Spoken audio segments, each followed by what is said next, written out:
नमस्कार दोस्तों, स्वागत है हमारे YouTube channel Vijay Ghat education में। दोस्तों, आज की इस वीडियो में देखेंगे हम बीए फर्स्ट ईयर की इकोनॉमिक्स का चौथा चैप्टर प्राकृतिक संसाधन। प्राकृतिक संसाधन से आशय एवं प्राकृतिक संसाधन के प्रकार। आज की इस वीडियो में देखेंगे प्राकृतिक संसाधन क्या होता है एवं प्राकृतिक संसाधन के प्रकार। प्राकृतिक संसाधन से आशय उन प्राकृतिक प्रदत्त वस्तुओं से है जो प्रकृति द्वारा मानव को एक उपहार के रूप में प्रदान किए गए, यानी जो प्रकृति द्वारा मानव को एक उपहार के रूप में मिला है वो प्राकृतिक संसाधन कहलाते हैं। जैसे आपके मिट्टी हो गया, भूमि हो गया, खनिज हो गया, तेल हो गया, है ना। खनिज तेल हो गए, भूमि, मिट्टी, खनिज तेल, हवा, पानी, इन सभी क्या है, एक प्राकृतिक संसाधन है, यानी प्रकृति प्रदत्त वस्तुएं जो प्रकृति द्वारा प्रदान किए गए हैं वो क्या कहलाएंगे, एक प्राकृतिक संसाधन कहलाएंगे। यानी मानव को एक उपहार के रूप में प्रदान की गई वस्तुएं, प्रकृति द्वारा प्रदान की गई वस्तुएं क्या कहलाएगी, एक प्राकृतिक संसाधन कहलाएगी, जो हम बीए थर्ड ईयर की इकोनॉमिक्स में अध्ययन करेंगे। प्राकृतिक संसाधन से आशय और प्राकृतिक संसाधन के प्रकार, यानी कितने प्रकार की होती हैं और कौन कौन सी वस्तुएं हैं, है ना। तो जो प्राकृतिक द्वारा प्रदान की गई वस्तुएं होती है वो क्या कहलाती हैं, प्राकृतिक वस्तुएं कहलाती हैं, यानी प्राकृतिक संपदा कहलाती हैं, है ना। मानव को एक उपहार के रूप में प्रदान की गई वस्तुएं प्राकृतिक संपदा कहलाएंगी। प्राकृतिक संसाधन से आशय उन ज्ञात एवं अज्ञात वस्तुओं से है जो पृथ्वी के सतह पर या भूतल पर पाए जाते हैं ना। जो भूतल या पृथ्वी पर ज्ञात व अज्ञात वस्तुएं, जो ज्ञात भी है और अज्ञात वस्तुएं भी हैं, वो पृथ्वी के सतह पर पाए जाते हैं, वो क्या कहलाएंगी, प्राकृतिक संसाधन कहलाएंगी, है ना। किसी देश का आर्थिक विकास उस देश के प्राकृतिक संसाधन भौगोलिक स्थिति पर निर्भर करता है। प्राकृतिक संसाधन देश के जो आर्थिक विकास होती है उस पर सहायक होते हैं ना। जो देश होता है वो प्राकृतिक संसाधन क्या होते हैं, उस देश के आर्थिक विकास यानी आर्थिक विकास करने में भी सहायक होते हैं। हमारी इकोनॉमिक्स को डेवलप करने में क्या कौन से प्राकृतिक संसाधन मुख्य रूप से सहायक होते हैं। अगर प्राकृतिक संसाधन ना होंगे तो मनुष्य का आर्थिक विकास संभव हो पाना नामुमकिन है ना।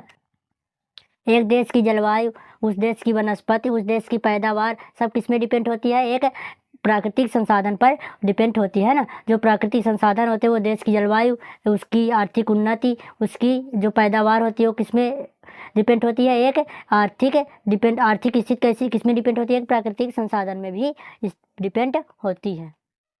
चाहे व्यवसाय हो, चाहे उनकी कार्य क्षमता हो, है ना। उस देश की चाहे कार्य क्षमता हो या उसकी व्यवसाय हो, उस किस पे डिपेंड होगी, उस प्राकृतिक संसाधन पर डिपेंड होती है। प्राकृतिक संसाधन पर कार्य कुशल होती है ना। और देश के धरातल पर जल मार्गों एवं परिवहन का भी विकास होता है। जो जल मार्ग होते हैं देश के वो, और जो परिवहन होते हैं उसका विकास भी एक धरातल पर ही, प्राकृतिक संसाधन पे जो प्राकृतिक प्रदत्त वस्तुएं होती है धरातल, उसमें भी आपका जो परिवहन है, आपका जो जल मार्ग है ना, ये परिवहन के साधन भी किसमें, धरातल पर ही टिके होते हैं, धरातल पर ही सहायक होते हैं। परिवहन के साधन हो चाहे जल मार्ग के साधन हो, है ना। और जहाँ तक हम भूमि की बात करें तो भूमि और वन, जो भूमि और वन होती है उनमें भी आर्थिक विकास का कम महत्व नहीं है। जो भूमि होती है और वन होते हैं उनमें भी बहुत सी हमारे आर्थिक विकास में सहायता यानी सहायक प्रदान होती है, सहायता प्रदान होती है, सहायक प्रदान करती है ना। जो आर्थिक विकास होता है उसमें भूमि और वन का भी भागीदारी होती है ना। वनों से जलवायु प्राप्त होती है जो एक उद्योग के लिए भी उपयोगी है, और जलवायु हमारे जीवन के लिए भी उपयोगी है ना। जो उद्योग के आर्थिक विकास, जो उद्योग होते हैं उद्योग के विकास के लिए, है ना। जो हमारे आर्थिक विकास है उद्योग से ही होता है, तो उद्योग के लिए भी वह जलवायु उपयोगी होती है ना। जो वन से हमें जलवायु प्राप्त होती है।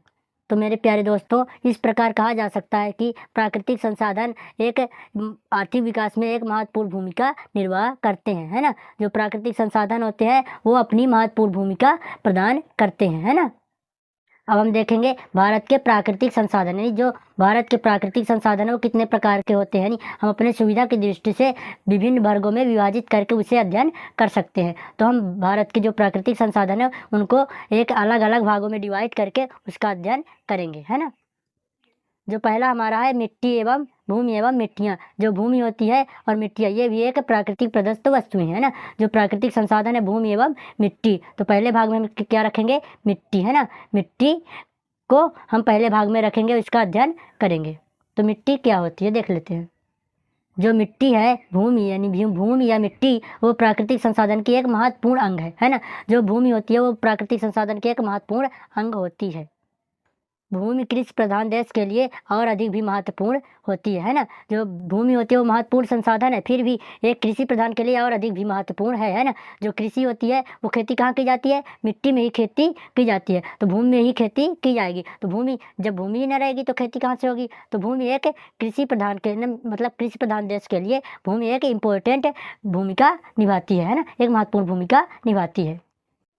तो अगर हम भूमि की बात करें तो भारत का कुल औद्योगिक क्षेत्रफल 32.87% लाख वर्ग किलोमीटर है, जो विश्व का भूमि 2.4% है ना। जो भूमि, अगर हम भूमि की बात करें तो आपका 87 पॉइंट कितना है, यानी 32.87 लाख वर्ग किलोमीटर, जो भारत का 2.4% है ना। जो भारत का क्या है, 2.4% भूमि कृषि योग्य है ना। भारत में भूमि क्षेत्रफल 46% भाग पर कृषि की जाती है और 19.5% क्षेत्र पर वन है ना। जो 19.5% जो प्रतिशत है वो क्षेत्र में क्या है, वन है, और जो शेष के बचती है वो क्या है, भूमि एवं खनिज संसाधन है ना।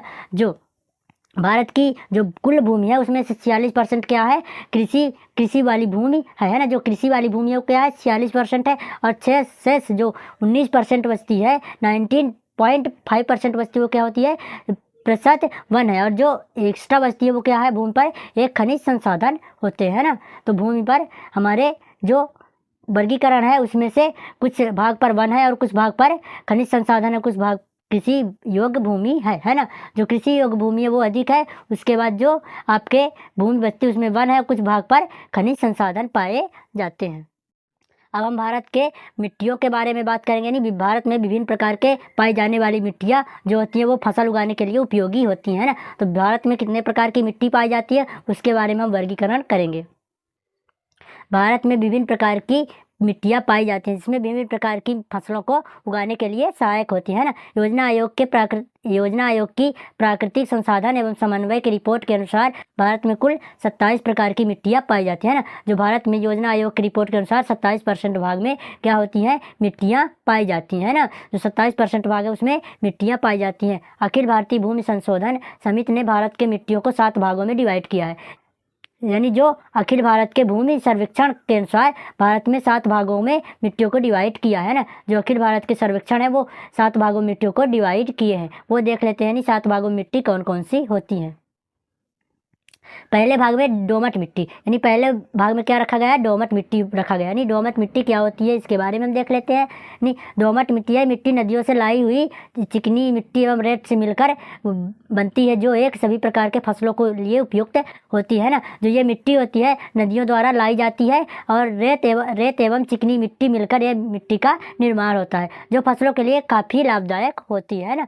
फिर उसके बाद क्या है, काली मिट्टी को रखा गया है। यह काली मिट्टी कपास के लिए उपयुक्त होती है, जो साथ में गेहूं एवं मोटे अनाज के लिए अच्छी उपज होती है। नहीं, काली मिट्टी में कौन सी फसल सबसे ज़्यादा उपज होती है, गेहूं की, और कपास की भी अच्छी पैदावार होती है ना। काली मिट्टी में गेहूं और कपास की भी खेती बहुत अच्छे तरह से होती है। उसके बाद कौन सी मिट्टी पाई जाती है, लाल मिट्टी। अब हम लाल मिट्टी की बात करें तो यह मिट्टी में बाजरा, गेहूँ, ज्वार, आपका तिलहन, आपका कपास उत्पादन किया जाता है ना। जो मिट्टी लाल मिट्टी होती है उसमें आपके बाजरा, ज्वार, तिलहन, कपास, इन सभी प्रकार के वस्तुओं का उत्पादन किया जाता है, किसमें, लाल मिट्टी में है ना। फिर उसके बाद आती है आपकी दलदली मिट्टी, इससे उपजाऊ तत्व कम होते हैं। जो दलदली मिट्टी होती है इसमें उपजाऊ नहीं होती है, वो दलदल होती है, उसमें उपजाऊ बहुत कम होती है। फिर इसके बाद आती है आपकी पहाड़ी मिट्टी। इन मिट्टियों में वन क्षेत्र फैले होते हैं। जो पहाड़ी मिट्टी होती है इसमें क्या होते हैं, ज़्यादा से ज़्यादा वन पाए जाते हैं ना। इन मिट्टियों में खेती नहीं किया जाता, बहुत थोड़े जगह में खेती की जाती है, इसमें ज़्यादा से ज़्यादा वन होते हैं। फिर इसके बाद आपकी आती है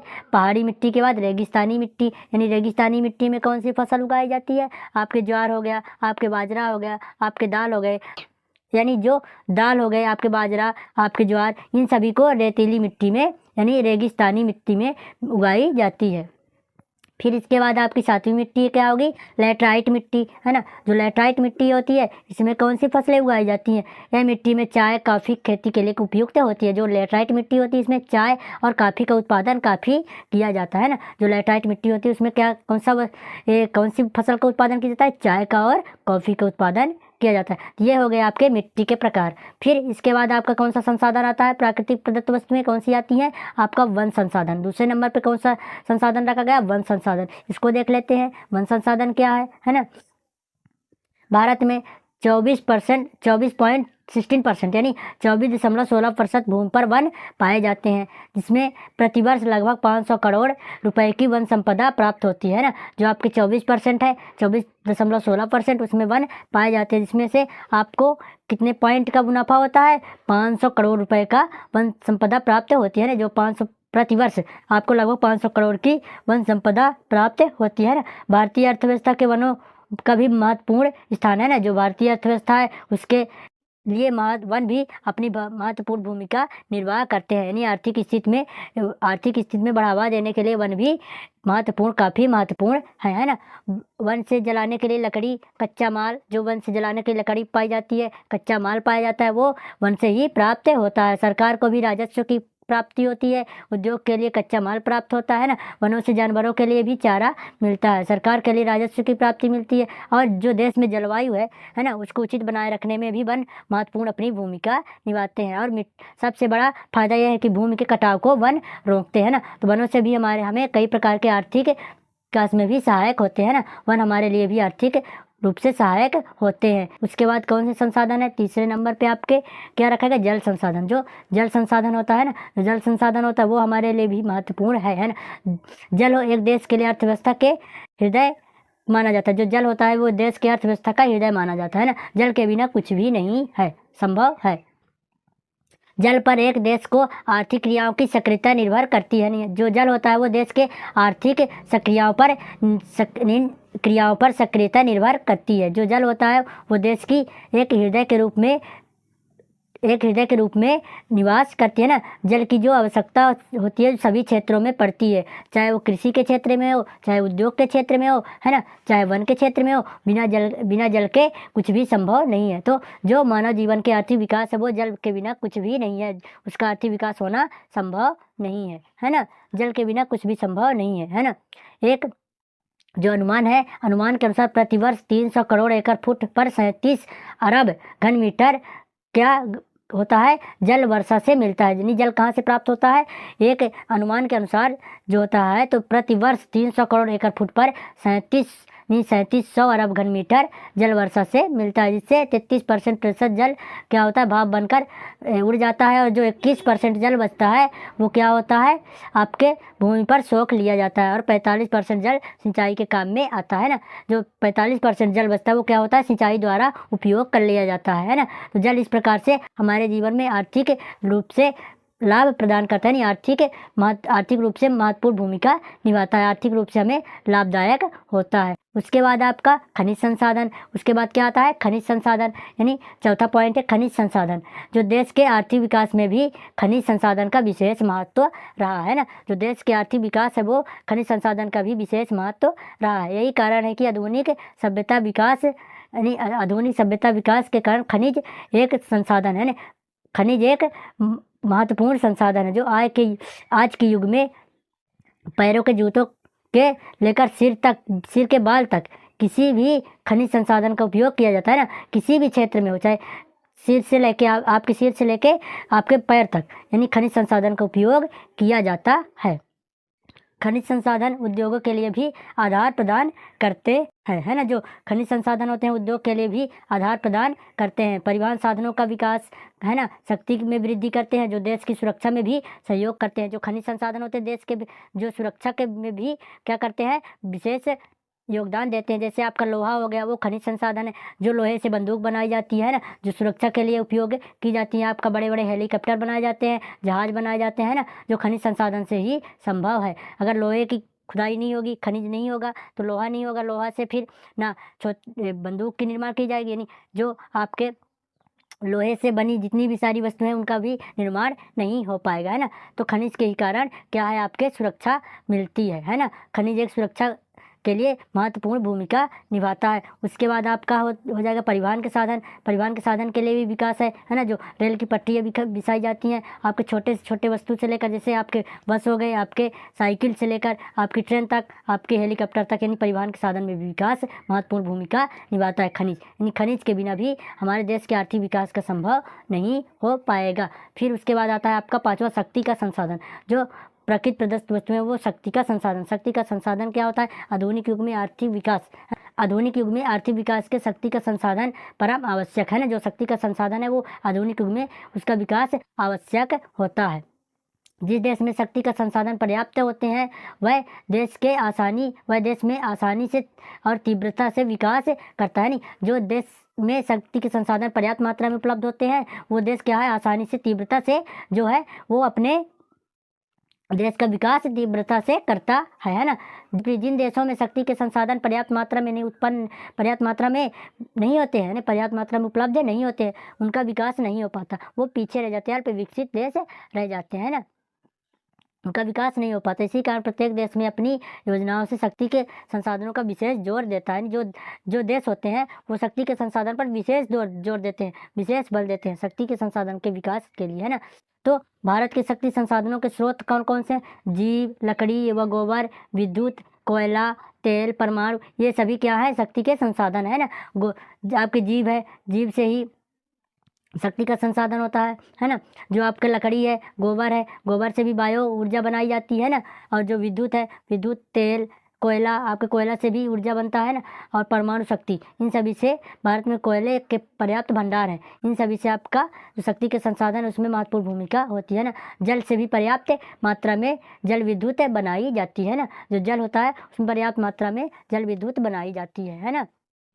तो अगर हम एक निष्कर्ष के रूप में बात करें तो इस प्रकार कहा जा सकता है कि भारत में प्राकृतिक संसाधन का एक विशाल भंडार है, जिससे इस बात की हो सकता है कि उनका उचित संरक्षण, विकास एवं विदोहन किया जाए, जिससे देश के पर्याप्त आवश्यकताओं की पूर्ति हो सके, जिससे हमारी आवश्यकताओं के लिए आगे सुरक्षित बनी रहे। तो दोस्तों, जो आपके आर्थिक विकास के लिए खनिज हैं वो महत्वपूर्ण भूमिका निभाते हैं। तो दोस्तों, ये वीडियो हमारी कैसी लगी? अगर आपको अच्छी लगी तो लाइक करें और अपने दोस्तों में ज़रूर शेयर करें। मिलते हैं नेक्स्ट पार्ट में, जो आपके BA फर्स्ट ईयर की इकोनॉमिक्स में जो आपका नेक्स्ट क्वेश्चन होगा वो आपको भी प्रोवाइड करा दी जाएंगे। तो thanks watching for my video.